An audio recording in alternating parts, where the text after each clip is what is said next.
ఎందుకని సొత్తుగా మారితిని యేసయ్యా నీ రక్తముచే కడుగబడినందున యేసయ్యా నీ రక్తముచే కడుగబడినందున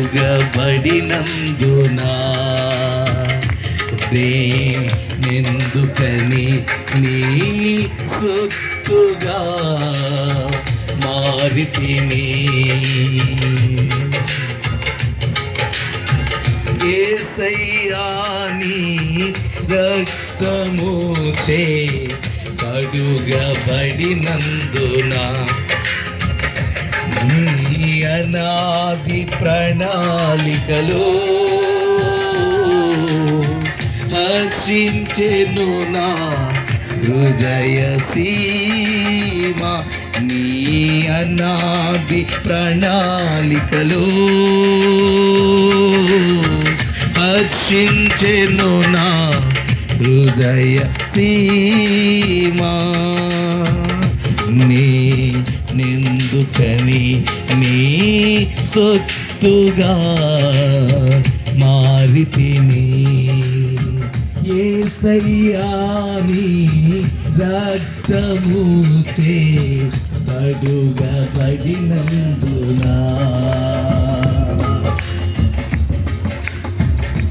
నీ పరిచర్యను తుదముట్టించుటేనా నియమమాయనే నీ సన్నిధిలో నీ పొందు కోరి స్నేహితుడానైతేనే ఆహా నా ధన్యత ఓహో నా భాగ్యము నా ధన్యత ఓహో నా భాగ్యము ఏమని వివరింతును ఏమని వివరింతును ఆహా నా ధన్యత ఓహో నా భాగ్యము ఆహా నా ధన్యత ఓహో నా భాగ్యము ఏమని వివరింతును ఏమని వివరింతును నేనెందుకని నీ సొత్తుగా మారితిని యేసయ్యా నీ రక్తముచే కడుగబడినందున ఆహా నా ధన్యత ఓహో నా భాగ్యము ఆహా నా ధన్యత ఓహో నా భాగ్యము ఏమని వివరింతునో ఏమని వివరింతునో నీలో నేనుండుటే నాలో నీవుండుటే నా ఆత్మీయ అనుభవమే పరిశుద్ధాత్ముని అభిషేకముతో నే పరిపూర్ణత చెందేదా నీలో నేనుండుటే నాలో నీవుండుటే నా ఆత్మీయ అనుభవమే పరిశుద్ధాత్ముని అభిషేకములో పరిపూర్ణత చెందేదా ఆహా నా ధన్యత చప్పట్లతో నా భాగ్యము నోరు తెరిచి నా ధన్యత ఓహో నా భాగ్యము ఏమని వివరింతును ఏమని వివరింతును ఆహా నా ధన్యత ఓహో నా భాగ్యము ఆహా నా ధన్యత ఓహో నా భాగ్యము ఏమని వివరింతునో, ఏమని వివరింతునో, ఏమని వివరింతునో, ఏమని వివరింతునో. నేనెందుకని నీ సొత్తుగా మారితిని, యేసయ్యా నీ రక్తముచే కడుగబడినందున. నా ధన్యత, ఓహో నా భాగ్యము, ఆహా నా ధన్యత, ఓహో నా భాగ్యము. ఏమని వివరింతునో, ఏమని వివరింతునో, ఆహా నా ధన్యత, ఓహో నా భాగ్యము, ఆహా నా ధన్యత, ఓహో నా భాగ్యము. ఏమని వివరింతునో, ఏమని వివరింతునో.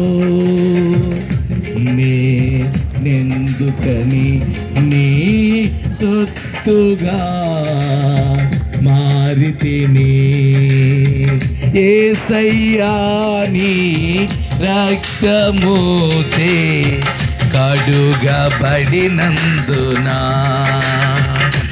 నీ అనాది ప్రణాళికలు ఆశించెను నా హృదయ సీమ.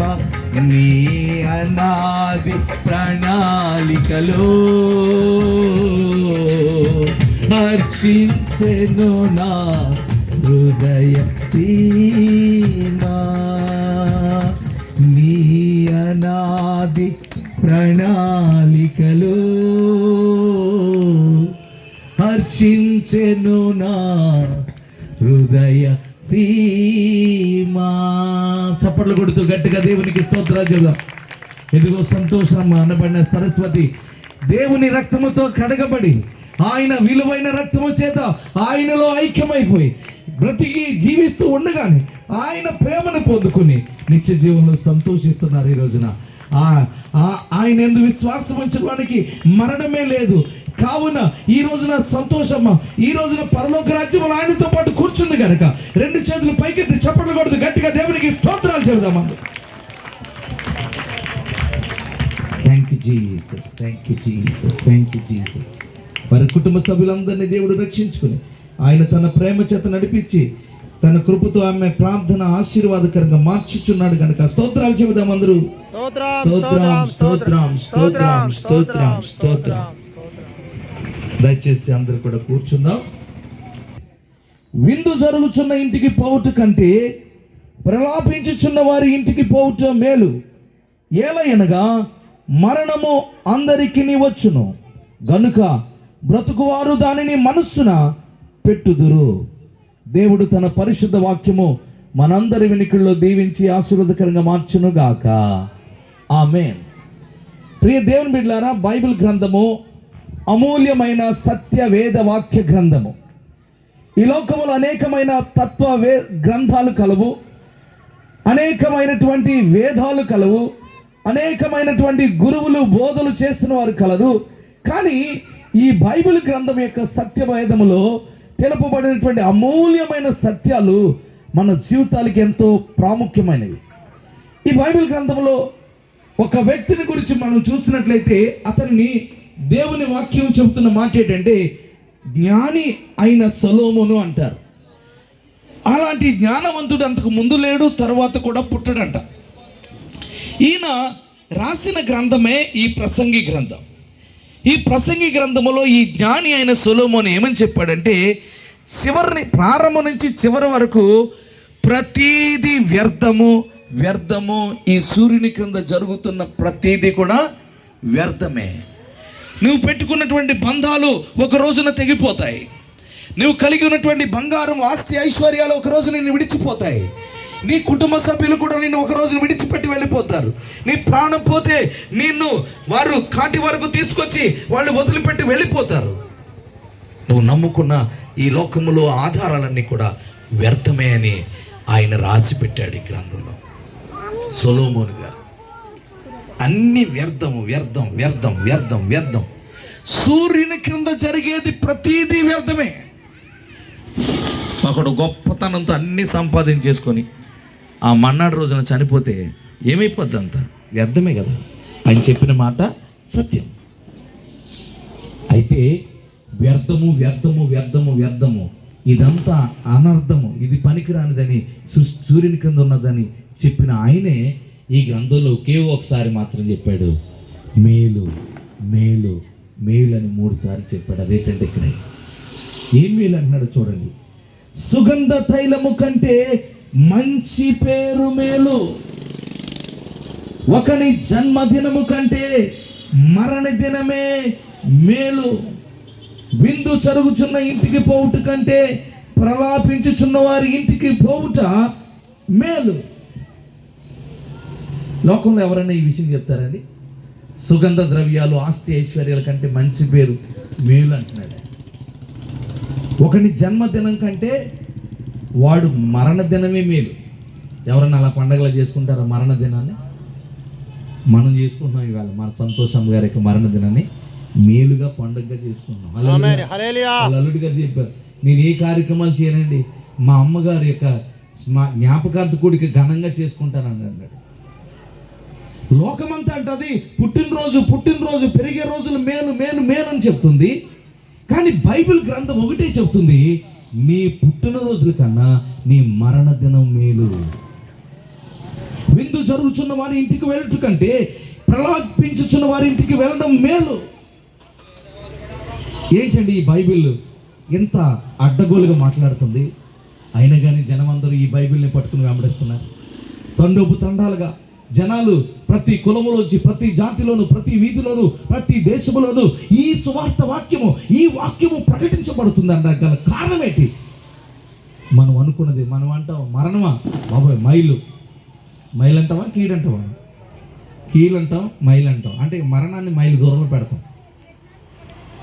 ఎవరైనా చనిపోయిన వాళ్ళు మన ఇంటికి వస్తే మీరు మైలు దూరం ఉండండి మాకు అంటాం, మీరు మైలు అంటాం. వాళ్ళ కాలే మేము వస్తే బాధపడతారని వాళ్ళ కాలే చెప్తాను, మేము మైలు అండి, మేము రావండి అంటారు.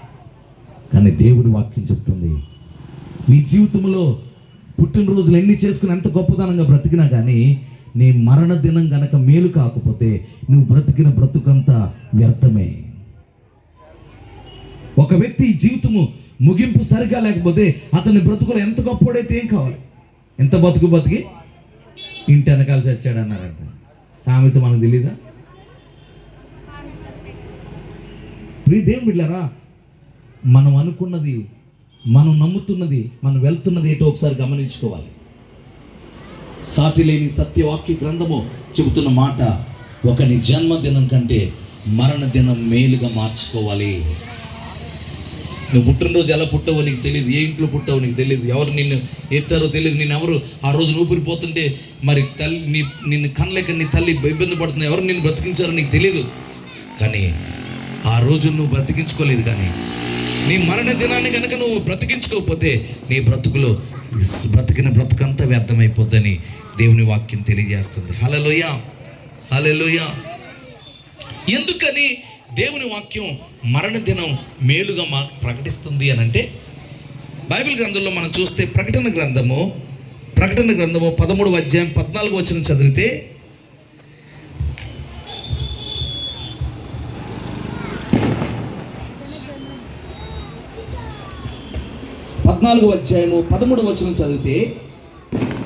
అంతటా ఇప్పటి నుండి ప్రభునందు మృతి పొంది మృతులు ధన్యులని వ్రాయుమని పరలోకము నుండి ఒక స్వరము చెప్పగా వింటిని. నిజమే, వారు తమ ప్రయాసములు మాని విశ్రాంతి పొందుదురు, వారి క్రియలు వారి వెంట పోవునని ఆత్మ చెప్పుచున్నాడు. స్తోత్రాలు చెప్దాం. హల్లెలూయా. ఒక మంచి మాట ఉంది, ఇప్పటి నుండి. చెప్పండి అందరూ కూడా, ఎప్పటి నుంచి? ఇప్పటి నుంచి ఒక మాట రాయండి. ఇప్పుడు వరకు మీరు ఒకలా అనుకున్నారు, ఇప్పటి నుంచి ఏంటి మాట అంటే, ఇప్పటి నుండి ప్రభువునందు మృతి పొంది మృతులు ధన్యులు అని వ్రాయమని చెప్పాడంట. మృతి ధన్యత అని రాయమని దేవుడు చెప్పాడు. ఎప్పటి నుంచి రాయండి? ఎప్పటి నుంచి? నా పాపములు ప్రాయశ్చిత్తమైన దినము నుంచి. ఇదిగో మానవులందరి మీదకి వస్తున్న మరణం, మానవులందరినీ భయపెడుతున్న ఈ మరణమునకు జయించుటకు మరణములోకి దిగి వచ్చిన ఒక విజయశాలి ఆయనే, ఈ లోకమును సృజించిన దేవాది దేవుడు శిలువ మానుకెక్కి ఆయన మనందరి పాపములు మోసుకుని ఆయన శిలువ మీద మరణించి సమాధి చేయబడి 3వ దినమున మృత్యుంజయుడిగా లేపబడిన దినము నేటి నుండి మరణము ధన్యముగా మారిపోయింది, మరణము మేలుగా మారిపోయింది. మరణమును ధన్యముగాను మేలుగాను మార్చిన వాడు మన ప్రభు అయిన యేసుక్రీస్తు. అందుకే దేవుని వాక్యం చెప్తుంది, కాబట్టి ఇప్పటి నుండి ప్రభువు నందు మృతి పొందిన మృతులు ధన్యులు. ఎలా మృతి పొందాలి? ఏ మరణం మేలుకరమైందంటే ప్రభువు నందు. ఆ ప్రభువు ఎవరంటే ఆయన మరణమును జయించి లేచినవాడు. ఈ లోకంలో అనేక మంది పుట్టారు, బ్రతికారు, పెద్ద పేరు సంపాదించుకుని చనిపోయారు, కానీ తిరిగి లేపబడిన వాడు అంటూ ఒకడు లేడు. తిరిగి లేచాడు సజీవుడిగానే. అలాగా 500 మంది ఒకసారి చూస్తుండగా అందరి కళ్ళ ముందు ఆయన ఆరోహణమై పరలోకానికి వెళ్ళి తండ్రి కుడి పార్శ్వాన కూర్చున్నాడు. ఈ రోజున మనకు అవసరమైనప్పుడల్లా ఆయన వచ్చి ప్రత్యక్షమవుతున్నాడు, మనతో మాట్లాడుతున్నాడు. సంతోషం గారంట, నేను చచ్చిపోయినా కూడా యేసుప్రభుని నమ్ముకోనని చెప్పిందంట అల్లుడి గారితో. ఎందుకని? మాకు దేవుళ్ళు ఉన్నారు, మాకు దేవతలు ఉన్నారు, మేము ఎప్పుడు కూడా నాకు ఒక ఆధారం ఉంది, నేనెందుకు నమ్ముకోవాలనుకుంది. ఆవిడ అలాగే జీవితం చేసింది. కానీ ఒకానొక రోజున దేవుని యొక్క రుచి చూసింది. మరణించి తిరిగి లేచిన వాడు సజీవుడైన దేవుడు మనతో ఉన్నాడు, నన్ను పిలుస్తున్నాడు, నన్ను ఆహ్వానిస్తున్నాడు అనే సంగతి ఆమె గుర్తించకుండానే వెళ్ళిపోతూ వస్తుంది. కానీ దేవుని ప్రేమ ఆమెను సంధించే రోజు ఒక రోజు వచ్చింది. ఆ రోజున దేవుడు ఆమెను దర్శించాడు. ఆమె కలలో దేవుడు కనపడ్డాడు. ఆమెకు ఒక రూఢిగా, సూటిగా, ఇదిగో నేను సజీవుడని రూఢిపరుచుకున్నాడు. ఆ సజీవుడకు దేవుని నమ్మింది. ఆమె ప్రాణం ఉన్నంత వరకు ఆయనతో జీవించింది. ఆ చనిపోయే ముందు వరకు కూడా ఆయనతోనే ఉండి విశ్వాసంతో చనిపోయి నిత్య జీవంలో ఉండిపోయింది. హల్లెలూయా. కాబట్టి దేవుని వాక్యం చెబుతుంది, సంతోషమ్మ చనిపోయిందని మనం అనుకున్నాం, కానీ ఆమె చనిపోలేదు, ఆమె నిద్రిస్తుంది. అందరూ ఏం చేస్తుంది చెప్పినప్పుడు? నిద్రిస్తుంది దేవుని ఒళ్ళో. ఆమె జన్మను సార్థకత చేసుకుంది. ఆమె జన్మలో ఎన్ని మేలు, ఇలాంటి ఒక బిల్డింగ్లు, ఈ ఫ్లాట్లన్నీ కొనేస్తే ఆమె జన్మ సార్థకం అవుతుంది అనుకుంటున్నారా? ఈ కాకినాడ పట్టణం అంతా కొనేస్తే అయిపోద్దా? కాదు. ఆమె మరణ దినం మేలుగా మార్చుకోకపోతే ఆమె జీవించినంతకాలం సంపాదించిందంతా వ్యర్థం, శూన్యం. ఆమె ఇప్పుడు శూన్యంలో లేదు, వ్యర్థంలో లేదు, ధన్యకరమైన జీవితం ఉంది. స్తోత్రాలు చెప్తాం. హల్లెలూయా, హల్లెలూయా. దేవుని వాక్యంలోకి మనం వెళ్ళినట్లయితే బైబిల్ గ్రంథంలో ఒక సందర్భాన్ని మీకు తెలియజేస్తాం. లూకా సువార్త 16వ అధ్యాయంలో 19వ వచనం నుంచి కొన్ని వచనాలు మనం చూస్తే కనుక యేసుక్రీస్తు ప్రభు వారు చెప్పినటువంటి ఒక సందర్భాన్ని మనం చూస్తాం. మానవులందరూ మనం బ్రతికిన తర్వాత చనిపోతున్నాం. చనిపోయిన తర్వాత ఏమవుతుంది అనేది మనకు ఎవరికి తెలియదు. చనిపోయిన తర్వాత ఏం జరుగుతుందో ఎవరికి తెలియదు. కారణం ఏంటంటే ఒకసారి చనిపోయిన వాడు మరలా తిరిగి రాడు. కానీ యేసుక్రీస్తు చనిపోయి తిరిగి లేచినటువంటి ఏకైక వ్యక్తి. ఆయన చెప్పిన ఒక సందర్భం, ఆయన కలిగి ఉన్న దాన్ని చూడగలడు, జరిగిన దాన్ని చూసి చెప్పగలడు, జరగబోతున్న దాన్ని కూడా చెప్పగలిగినటువంటి సర్వశక్తిమంతుడు ఆయన యేసుక్రీస్తు చెబుతున్న మాట. ఒక రోజున ఒక ధనవంతుడు ఉండెను. అతడు ఊదా రంగు బట్టలు, సన్నని నార వస్త్రములు ధరించుకొని ప్రతి దినము బహుగా సుఖపడుచుండేవాడు. లాజరు అని ఒక దరిద్రుడు ఉండెను. వాడు కురుపులతో నిండిన వాడే. ధనవంతుని ఇంట వాకిట పడి ఉండి అతని బల్ల మీద నుండి పడు రొట్టె ముక్కలతో ఆకలి తీర్చుకొని కోరెను. అంతేకాక కుక్కలు వచ్చి వాని కురుపులు నాకెను. ఆ దరిద్రుడు చనిపోయి దేవదూతల చేత అబ్రహాము రొమ్మును ఆనుకొనుటకు కొనుక్కోబడెను. ధనవంతుడు కూడా చనిపోయి పాతి పెట్టబడెను. అప్పుడు అతడు పాతాళములో బాధపడుచు కన్నులెత్తి దూరము నుండి అబ్రహామును అతని రొమ్మును ఆనుకుని లాజరును చూచి, తండ్రివైన అబ్రహామా, నా యందు కనికరపడి తన వేళ్ల కొనను నీళ్లలో ముంచి నా నాలుకను చల్లార్చుటకై లాజరును పంపమని నేను ఈ అగ్ని జ్వాలలో యాత్ర పడుచున్నానని కేకలు వేసి చెప్పాను. ప్రైజ్ ది లార్డ్, హల్లెలూయా. ఆ యేసు చెప్పడం ఒక సందర్భం. చనిపోతే ఏం జరుగుతుందండి మనకు తెలియదు కదా అనుకుంటారు. ఏం జరుగుతుందో ఎరిగిన వాడు చెప్తున్నాడు ఆయన. ఒక ఊరిలో ఒక ధనవంతుడు ఉన్నాడంట.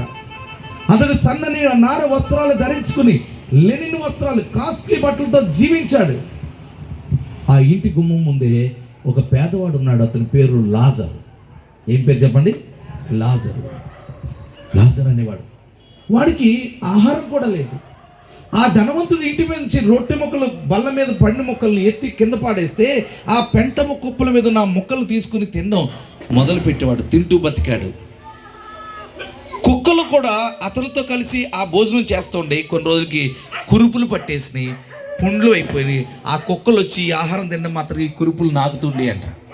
ఎంత దీనాత్మైన జీవితం. అయితే మీకు విషయం చెప్పనా, ఈ మహా గొప్ప ధనవంతుడు కూడా చనిపోయాడు.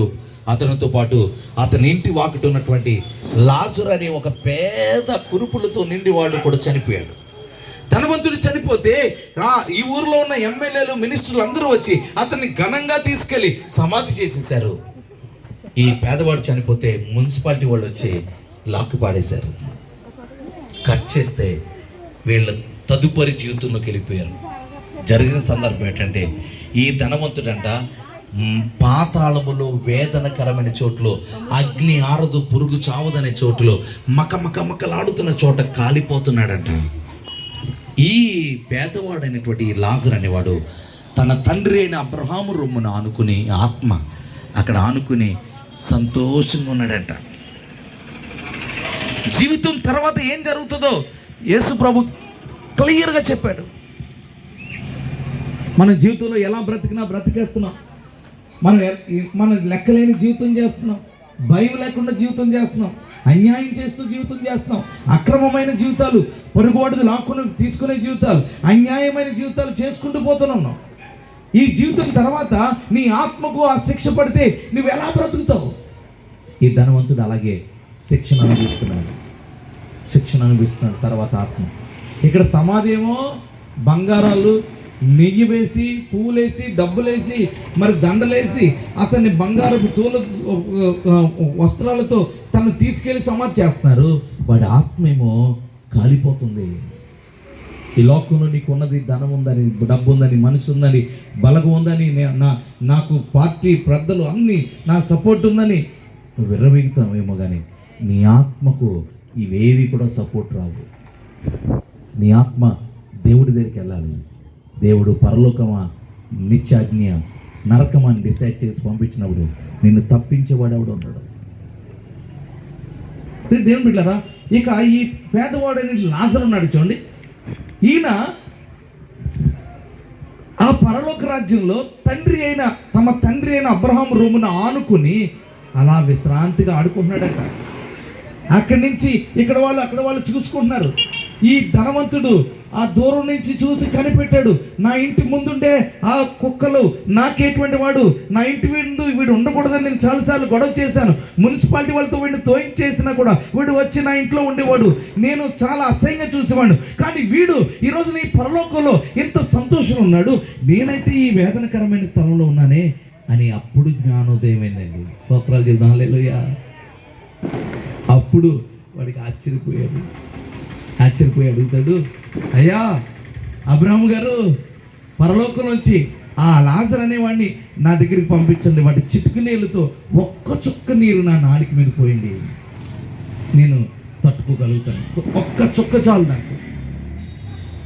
అప్పుడు అబ్రహాం అంటాడు, ఇక్కడ వారు అక్కడికి, అక్కడ వారు ఇక్కడికి రావడానికి అవకాశమే లేదు. నువ్వు బ్రతుకున్నప్పుడే దాన్ని తీర్మానం చేసుకోవాలి. నీ జీవితంలో ఉంటుండగా నువ్వు నీ ఆత్మను రక్షించుకోవాలి.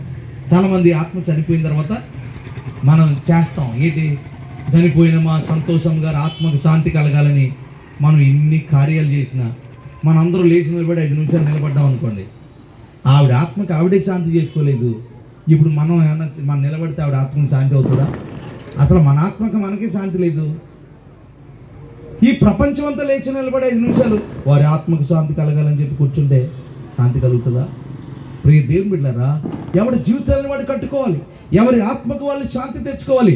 ఆ శాంతి ప్రదాత ఎవరో తెలుసుకోవాలి. ఆ శాంతి ఎక్కడ దొరుకుతుందో నిన్ను నువ్వు గుర్తించుకోకపోతే ఈ లోకంలో డబ్బు, బలగం, బంగారము, ఏసీలు ఇవన్నీ కావాలని తిరుగుతున్నావు, కానీ నీ ఆత్మకు శాంతి ఇచ్చేవాడు ఎవరో ఎప్పుడైనా తెలుసుకోగలరావా? బ్రతుకంతా కూడా ఈ ధనవంతుడు ఎప్పుడు తెలుసుకోలేదు. నాకు అన్నీ ఉన్నాయి కదా అని మర్చిపోయాడు.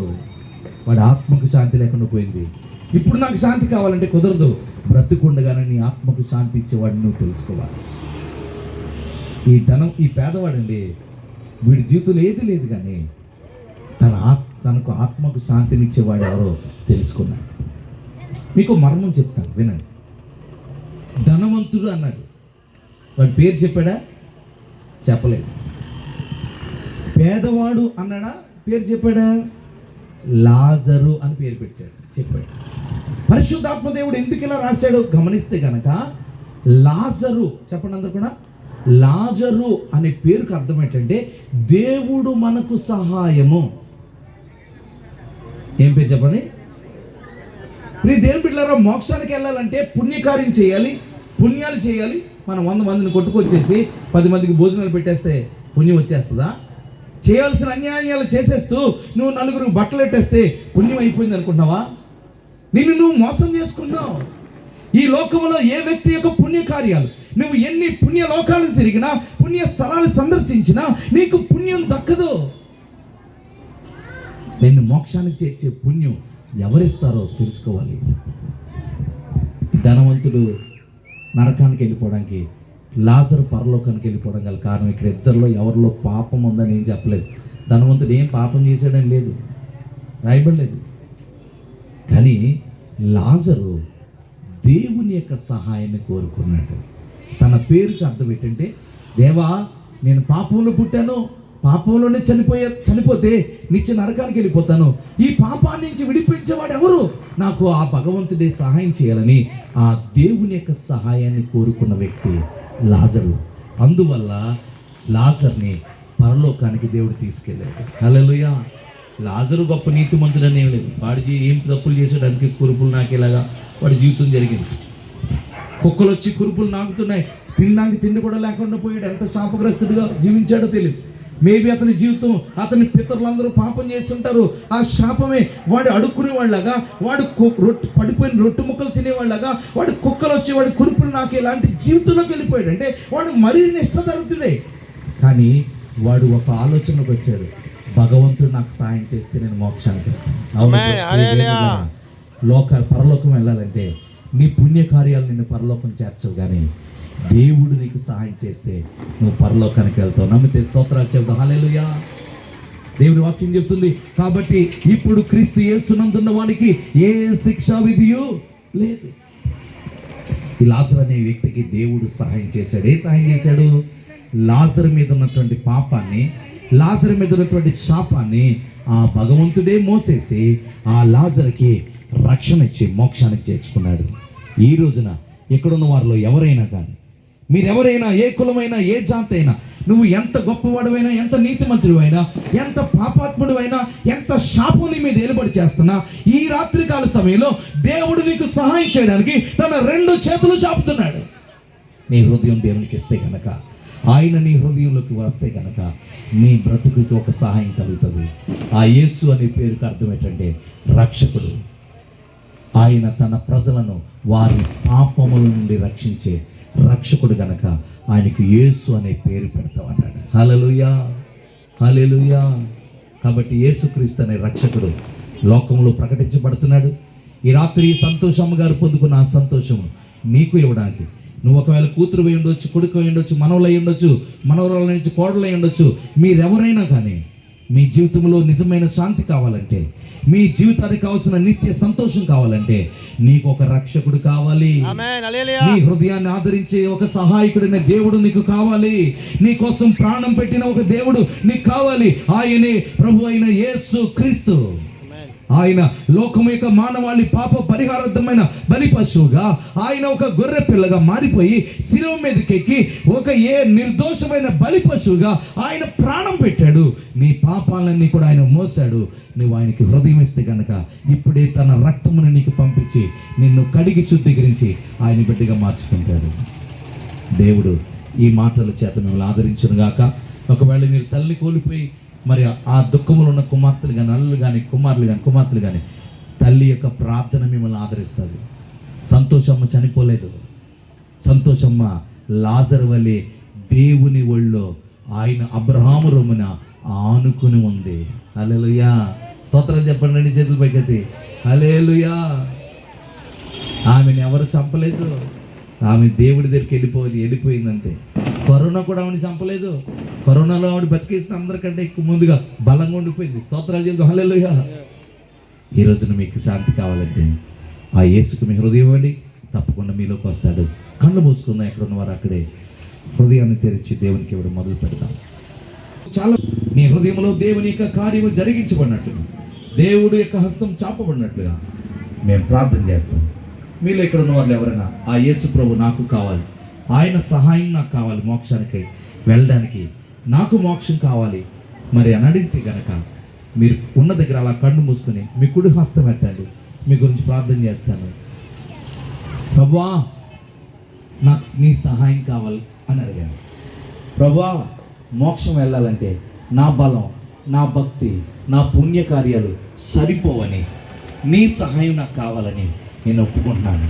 నాకు నీ సహాయం కావాలి, నీ సహాయం కావాలి ప్రభువా అని అడిగండి. దేవుడు తప్పకుండా నీకు సహాయం చేస్తాడు. ఒకవేళ ఈ మైక్ శబ్దం ద్వారా, ఈ ఫ్లాగ్స్లోంచి, ఒకవేళ ఈ గ్రౌండ్లోంచి ఎవరు వింటున్నా ఈ దేవుడు నిన్ను మనస్ఫూర్తిగా పిలుస్తున్నాడు. నిన్ను ప్రేమిస్తున్న దేవుడు అంటున్నాడు, ప్రయాసపడి భారం మోసుకొనుచున్న నా ప్రియ కుమారుడా, నా ప్రియ కుమార్తె నా యొద్దకు రా, నేను నీకు విశ్రాంతినిస్తానన్నాడు. ఈరోజు రా, యేసుక్రీస్తు నీకు విశ్రాంతినిస్తాడు. ఎక్కడున్నావు అక్కడే నీవు ఉన్న దగ్గర నీ చేతి తీసుకుని నీ గుండెని మీద పెట్టుకుని, దేవుడా నాకు సహాయం చేయి, నా కోసం నువ్వు ప్రాణం పెట్టావని నమ్ముతున్నాను అని అడగండి. దేవుడు మీకు తప్పక సహాయం చేస్తాడు. ప్రార్థన. పరిశుద్ధుడైన తండ్రి, జీవము గల దేవా, ఈ వాక్యం మా వెనుకల్లో ఫలింపచేయ శక్తిమంతుడా నాయన. ఈ చెట్లు, పుట్టలు, రోడ్లు నాయన, ఈ సృష్టి అంతా ఈ వాక్యం ఉంది. ఫ్లాట్స్లో ఉన్న ఈ బిడ్డలు విన్నారు ప్రభా, వాక్యం ఫలింపచేయడం యేసు నామములో ఈ ప్రార్థన అడుగుచున్నాను పరమ తండ్రి, ఆమేన్. అందరూ రండమ్మా, రండి, రోడ్లే కాదు రండి. ముందు సంతోషమ్మ కుటుంబం కాదు, ఇక పుట్టలా ఉంది ఇదంతా. రండి రండమ్మా, అందరూ వచ్చారా? ఈ ఆరాధన సరస్వతి గారు పరలోకం నుంచి సంతోషం గారు చూస్తున్నారు. ఆవిడ నవ్వుతోంది, యేసు ప్రభు చూపిస్తుంది, నా పిల్లలు చూడు ప్రభు అని చెప్పి వాళ్ళందరినీ చూపిస్తుంది, నా బిడ్డలు చూడు ప్రభు అని. ఎవరైతే కుటుంబాల ప్రభా నీ బిడ్డలుగా మార్చబడలేదో ప్రభా, వాళ్ళందరినీ మీరు ఈ రాత్రే దర్శించండి ప్రభా. నిజమైన దేవుడు అని ప్రభా బిడ్డలకి రుజువు చేయమని అడుగుతున్నాను ప్రభా. నీ దర్శనంలో కలుగు చేయమని అడుగుతున్నాను ప్రభా. నీకు వందనాలు, స్తోత్రాలు ప్రభా. ప్రతి ఒక్క బిడ్డలొక చేతి పనులను ఆశీర్వదించండి ప్రభా. ఆర్థికంగా దీవించండి ప్రభా. ఆరోగ్య బలాలు దయచేయండి ప్రభా. రాకపోకల్లో మీ సహాయము దయచేయండి ప్రభా. ప్రతి ఒక్క బిడ్డ యొక్క కుటుంబాలు వర్ధలింప చేయమని అడుగుతున్నాను ప్రభా. బిడ్డల మీద నీ రక్తాన్ని ప్రోక్షిస్తున్నాను ప్రభా. ప్రతి శాపపు కాడి యేసు నామంలో, యేసు రక్తంలో వెరకొట్టబడునుగాక, వెరకొట్టబడునుగాక, దీవించబడుదురుగాక, ఆశీర్వదింపబడుదురుగాక, వర్ధలింపబడుదురుగాక. నీ ముఖ కాంతి ఈ కుటుంబం మీద ఉదయింప చేయమని అడుగుతున్నాను ప్రభా. మీరే సహాయము చేయమని అడుగుతున్నాను. ఈ రాత్రికాల సమయంలో మీరు ఏర్పాటు చేసిన కొడుకును ఆదరించేంత వరకు మీరే నడిపించినందుకే స్తోత్రాలు. ప్రతి పనిలో, ప్రతి కార్యక్రమంలో నీ సహాయము, నీ తోడు ఉంచినందుకే స్తోత్రాలు. ఇదిగో ప్రభా, వెత్తబడిన వాక్యము ప్రతి ఒక్క బిడ్డ జీవితంలో ఫలభరితంగా మార్చమని అడుగుతున్నాను ప్రభా.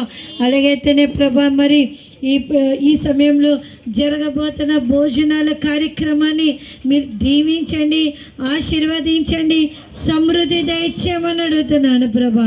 మీరే కృప చూపించమని అడుగుతూ యేసు నామంలో బ్రతిమలాడి వేడుకుంటున్నాము తండ్రి, ఆమేన్.